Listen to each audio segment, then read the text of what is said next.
Madalas po, ang tawag natin sa mga libingan ay sementeryo. Ang tunay na kahulugan ng sementeryo ay dormitoryo, tulugan ng mga yumawa, dahil naniniwala tayo, babangon muli, we believe in the resurrection of the body.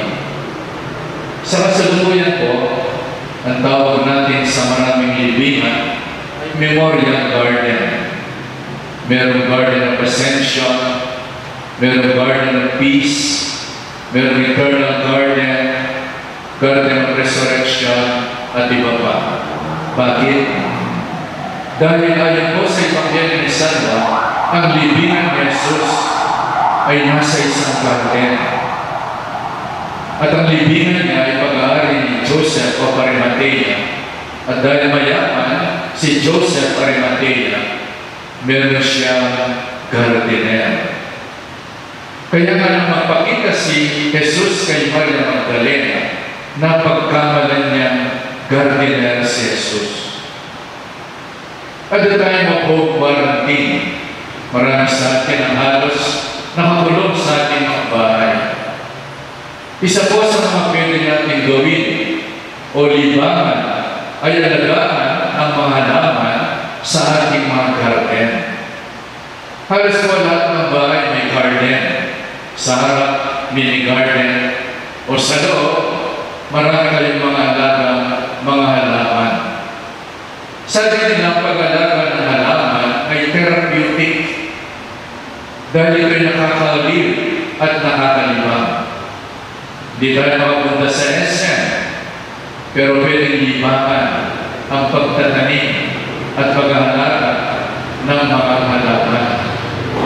Imbes na isipin mo ang takot na darala ng COVID, na dinadala ng COVID, isipin mo na lang ang ganda ng mga bulaklak, ang ganda na dinudulot ng mga halaman mo kapag nagbubunga. Si Erlinda de Luna po, pin-Facebook niya, yung bunga ng kanyang mga halaman, malalaking bayabas, malalaking apple mango at iba pa. Kung hindi lamang daw po home quarantine, eh magpapadala siya dito ng mga bunga ng kanyang mga halaman na napakaganda, napakalaki sa kanyang mulahan, sa kanyang garden. My dear brothers and sisters, at habang dinidiligan mo ang halaman mo, pinuputulan mo ng mga tuyong sanga, awitan mo sila ng leron-leron sinta. O kaya naman bahay kubo, halaman lang yan. Pero sabi ng kaibigan ko na nag-aalaga ng orchids, no love, no orchids. Gusto rin pala ng mga halaman, kinakausap, dinidilig. At kapag sila dinidilig ng pag-ibig, kaya lagi silang nakangiti, namumulaklak at nagbubunga. Kung lagi na mainit ang ulo mo, naku, malalang tayong dahon ng halaman ay sa eksperimento. Hindi sila mamumulaklak kasi na-stress sila sa iyo. Lagi kang galit, negative vibes, lagi mainit ang ulo, kaya kahit halaman lang, na-stress din sila sa iyo. Kapag yung nag-aalang ay nakaka-stress, pati rin yung mga halaman ay stress. Kaya kung minsan nalalanta, dahil yung vibrations na nag-aalaga, negative. Pero kung pagkakahalulan ang trabaho ng isang hardinero at ang trabaho ng Panginoong muling nabuhay, binubungkal ng hardinero ang lupa upang tumubo, lumago at magbunga yung kanyang mga halaman. Dinidiligan niya, inaalagaan niya upang lalong magbunga. At ang misyon ng Panginoong muling nabuhay, alagaan ang bawat tao upang magbunga ang ating pananampalataya ng mabubuting gawa. Paglilingkod na di sumusuko, galak at tuwa na hindi nagsasawa, at tapat na pagmamahal sa Diyos at malasakit sa kapwa. Yan ang misyon ni Jesus. Sa kanyang muling pagkabuhay, binubuhay niya ang ating pananampalataya. upang tulad ng isang hardinero, ito'y lalong magbunga, mamulaklak, at maging tapat tayo sa mga regalo ng banal na Espiritu. Kung titignan po natin ang mga garden, ito'y lugar ng bagong buhay. Dimulat ang lugar noon ng bayang gir. Kinita na ang ating din bayang tulog, bayang suli, bayang bulong, bayang buko, bayang sampag, bayang bunga. Inyong kasali yung bang poyadan. Milanan sa bulong at mende, itang doon may gira. Nung lugar namin at bulong, panakap, kinkarelang katawan. Bakit? Mainit ang kasalanan. May mga palusitan doon may gira.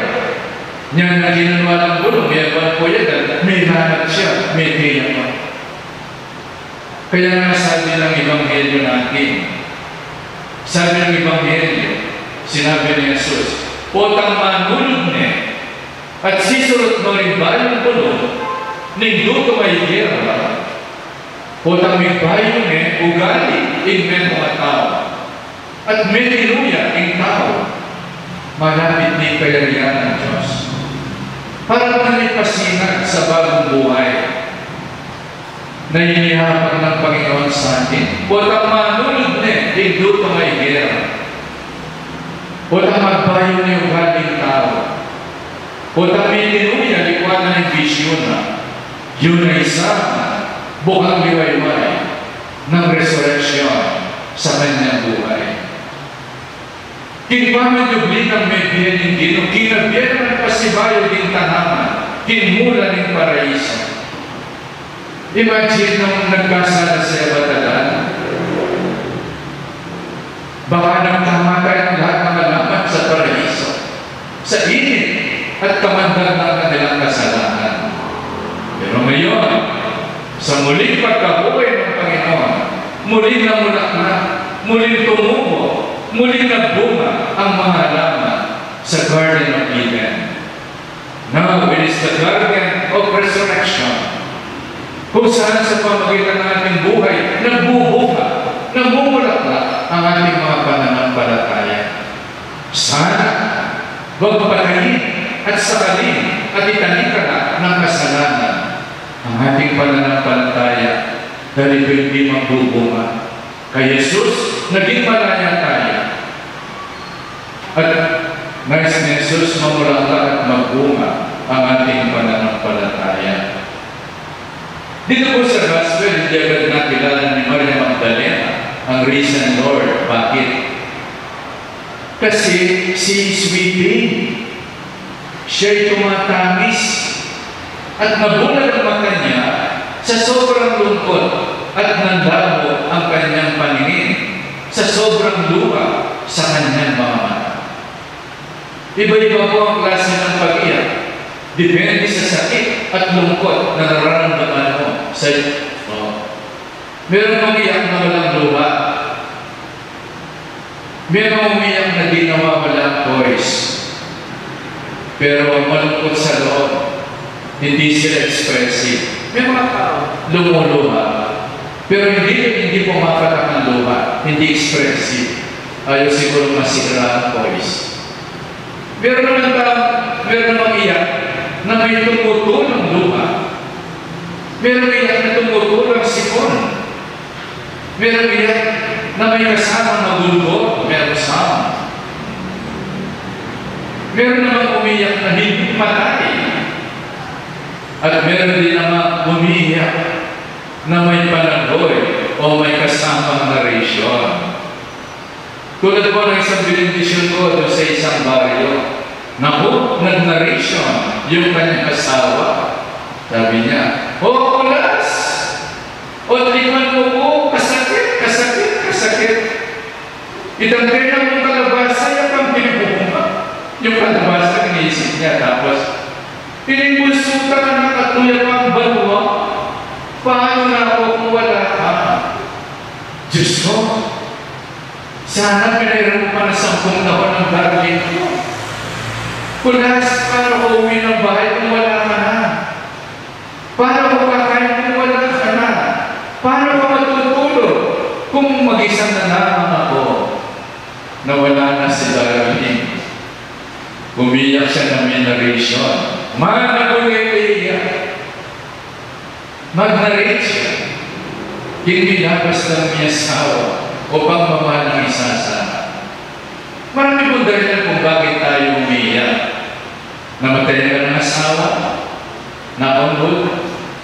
Namatay ka ng anak, na-on-hold. Naibig ang talangin mo sa pinto, asakit, makapakyan. O kaya, masakit na yung ngipin. O yung bata, masakit ang ngipin, umiiyak. Hating gabi na, paano ako pumunta sa dentist? Siguro naranasan yung masakit ang ngipin, nakakayak yun. O kaya naman, umiiyak ka dahil siniraan ka ng best friend mo. O kaya pinagtaksiran ka ng asawa mo. O kaya nakasumpok ang arthritis mo. Kaya kung may arthritis, kapag nakasumpok, ang sakit, mamamaiyak ka. O kaya naman, meron kang frozen soldier. Ito po, naranasan ko na. Nung nahulog ako sa altar, nagkaroon ako ng frozen shoulder. Itong right shoulder ko, hindi ko may taas. Kapag inalis ko yung t-shirt ko, umiyak ako. Kapag nagsusot ako ng t-shirt, kasakit na yung frozen shoulder ko. So nagkirabi mo yan, binabanat ng pataas, binabanat ng side, pababa, binanat ang frozen shoulder ko ay nagbalik sa normal. Yung mga muscle po natin pala, kung isa nakakalimot, na gumalaw o mag-function, kaya dapat dine-exercise ko yan para hindi makalimot sa kanilang function bilang muscle. So, my dear brothers and sisters, ano ang pinagmumula ng hugot ng iyong luha? Kung isang masakit at mapait na karanasan, o kaya naman sobrang galak at tuwa sa buhay. It's either way, malungkot ka, kikyak ka, masaya ka, tinod kang loto, at sinambog ka ng metro contest, kikyak ka naman. Siguro napapanood yung mga contest sa Miss Universe at iba pa. Kapag sila ng winner, magtalpakin mo isa, gugulis sa kikyak kitang winner. My dear brothers and sisters, minsan po may nilibing akong nanay. Bago isa rin kabaw, niyakan ng mga anak yung kabaw at nagiyakan. Ilan na? Serang banding kabaw, nag-repa yung lola. Sabi ng lola, kayo kikyak. Kayo babakal kami nga yung pataking ko ay. Mali. Hindi bawal ang umiyak. Hindi naman pagbabae ang pag-iyak. Hindi nakakaya ang umiyak. Bagay sa pag-iyak natin, ang luha ay may therapeutic value. Somehow our tears will ease the pain in our hearts. Crying is the guilt in our soul. It eases. It lightens the grief in our hearts. Remember Peter? Nung tuminaw ang manok, he wept bitterly. May nangis siyang kapait-paitan to unload the sorrow in his heart. Sobrang sakit ang naramdaman ni Peter nung ipinagkalulo niya at dininay niya ng 3 beses ang Panginoon. Sometimes we need to cry. Kung minsan nanonood tayo ng sita, nakakaya. Naiiyak ba tayo? Pag hindi nakita, ayaw nating mahalata na umiiyak ka. O bibir ka kasama, kinakan eh. Maligo. Daramdaman ka na sisi ko. Di ka kinakanaman eh. Ikit ka kamanin ulos ng aking panyo. Hindi dapat ikayang pag-iyak. Because sometimes, nasasaktan ang ating mga third gland. It protects the eye. Kapag yung mata mo dry, luluhayan upang lagyan ng moist yung ating mata. Pero hindi doon ang pagluha ay unloading our grief. Kung minsan di mo na makaya ang lungkot, iiyak ka. O kaya naman ang sakit, iiyak ka. Kung minsan binubulag tayo ng mga luha at marami tayong hindi nakikita. Kaya nga medyo nanlabo ang mata ni Maria Magdalena punong-puno ng luha. Nakabalot ng lungkot ang kanyang puso. Nung makita niya si Jesus, kala niya gardener kasi punong-puno siya ng luha. At sometimes, kung tayo lumuluha, nananagis, marami tayong hindi nakikita. Namatay si Daddy. Sobrang lungkot ni Mami. At marami siyang napabayaan sa kanyang buhay. Napabayaan ang kanyang sarili. Napabayaan ang kanyang mga anak. Napabayaan ang kanyang trabaho. Sa sobrang lungkot, sabi ng mga anak niya sa kanya, Mami, nandito pa kami.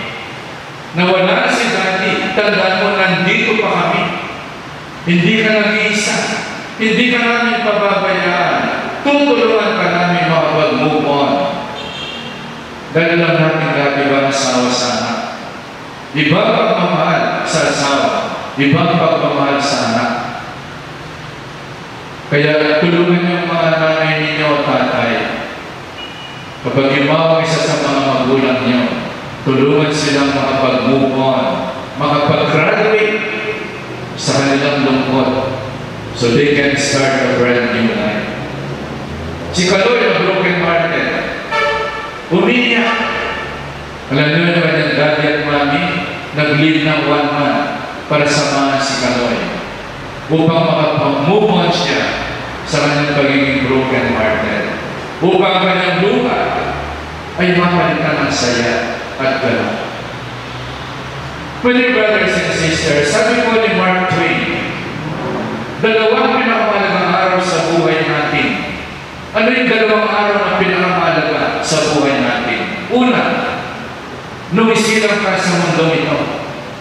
Ikalawa, nang makita mo ang kahulugan ng buhay mo sa mundong ito. Yun ang pinakamahalagang araw. Araw ng iyong pagsilang at araw na namulat ka at nakita mo ang kahulugan ng buhay mo sa mundong ito. Ito ang pinakamahalagang araw kayo Magdalena. Dahil nung nakilala niya si Jesus, pinatawad siya ni Jesus. Nadama niya ang pagmamahal ni Jesus. Binigyan ni Jesus ng bagong kahulugan ang kanyang buhay. Si Jesus ang naging buhay ng Magdalena, ang naging laman ng isip niya, ang naging galak ng puso niya, at naging lakas ng kanyang kaluluwa. Si Jesus ang naging yaman ng kanyang buhay. Kaya nang mamatay at inilibing si Jesus, feeling ni Magdalena ang mamatay at inilibing si Jesus, nabangkrak ang kanyang puso at kaluluwa. She was devastated. Nawala siya ng tanging yaman dahil ang kahulugan ng buhay niya ay nasa Jesus. Pinaharap niya si Jesus, kala niya, bangkay pa si Jesus. And to her surprise, muling nabuhay si Jesus. Ito ang pangalawang resurrection ni Magdalena. Ang unang resurrection ni Magdalena nung patawarin siya ni Jesus. Nung paalisin ng Jesus ang 7 demonyo kay Magdalena bago buhay, pinatawad niya si Magdalena sa kanyang mga kasalanan. Ikalawang pagkabuhay ni Magdalena, nang makilala niya at makita ang Panginoon muling nabuhay. Ayon sa Gospel, kay Maria Magdalena, unang nagpakita ang Panginoon muling nabuhay. Namatay si Maria Magdalena sa pagkamatay ng Panginoon. Sa pagkalibing ng Panginoon, parang inilibing na rin ang kanyang buhay. Pero makita niya si Jesus, muling nabuhay. Yun ang pangalawang resurrection ni Maria Magdalena. Nagkaroon ng bagong kahulugan ang kanyang buhay. Si Maria ang unang nagpatotoo sa muling pagkabuhay. Sana tulad ni Magdalena, madalas hindi natin nakikita ang Panginoon sa ating buhay. Nabubulagan tayo sa lungkot, sa takot, uncertainty, anxiety, and stress. Lalo na po ngayon panahon ng COVID, Very uncertain ang sitwasyon. At dahil uncertain, marami sa atin mayroong anxiety. Anxiety ng mga bata, anxiety ng mga kabataan, anxiety sa puso ng mga magulang, anxiety sa mga lolo at lola at sa mga senior citizen. Many of us are uncertain and anxious. Sa panahon ng COVID crisis, idalangin natin na sana makita natin ang Panginoon. Marinig natin ang Panginoon. Tawagin tayo ng Panginoon sa ating mga pangalan. Kasama natin siya sa laban na ito. At tulad ni Maria, sana masabi natin, nakita ko ang Panginoon, buhay siya, kasama natin siya.